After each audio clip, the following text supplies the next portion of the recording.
नमस्कार विद्यार्थी मित्रांनो, कसे आहात सर्वजण। तर लर्न विथ मोना या यूट्यूब चॅनलमध्ये आपले सर्वांचे मनापासून स्वागत आहे। आज आपण दुसऱ्या भागाला सुरुवात करूया। चला तर मग आपला दुसरा भाग सुरुवात करू।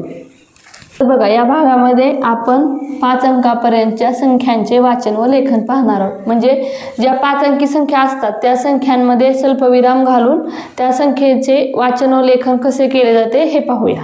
तर बघा, इथं आपल्याला नियम दिले। काय नियम दिले? 5 अंकी व त्याहून मोठ्या असणाऱ्या संख्यांचे वाचन सुलभ व अचूक व्हावे यासाठी स्वल्पविराम घालून अंकांचे गट पाडतात। थोडक्यात उदाहरण बघा। आता समजा 57,584 आहे। तर काय केले आपण?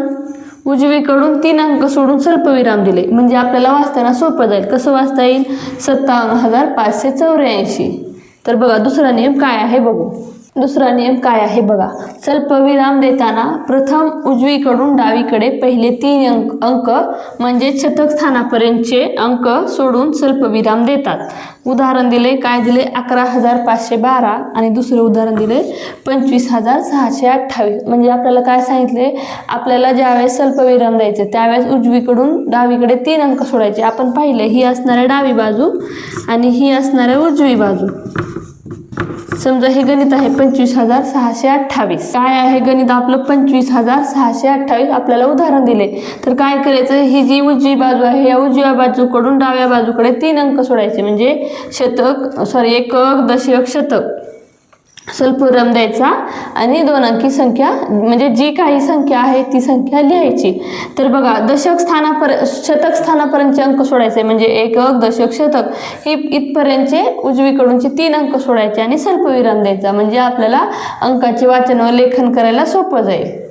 बघा, हे तुम्हाला लक्षात ठेवलं पाहिजे कारण खूप महत्त्वाचं आहे। तर बघा काय म्हणले?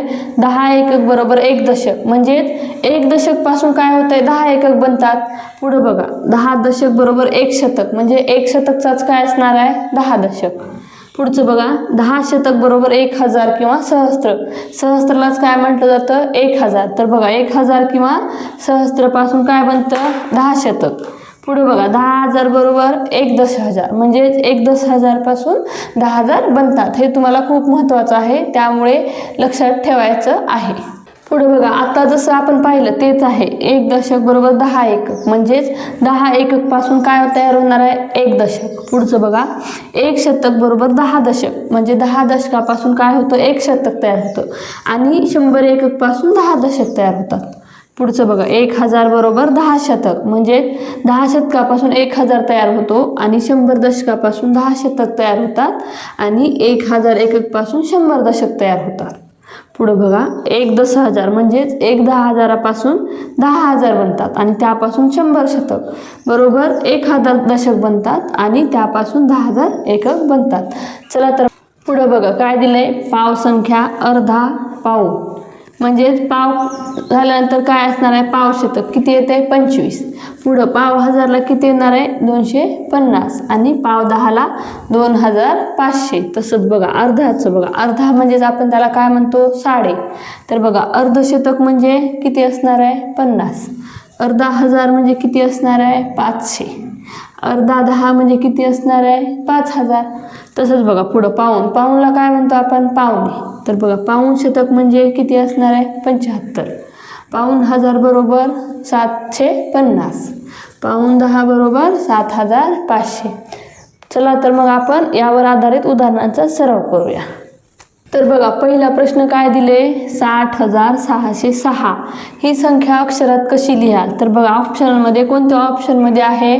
तर पहिलाच ऑप्शन आहे 60,606, म्हणून आपला पर्याय क्रमांक 1 हा बरोबर आहे।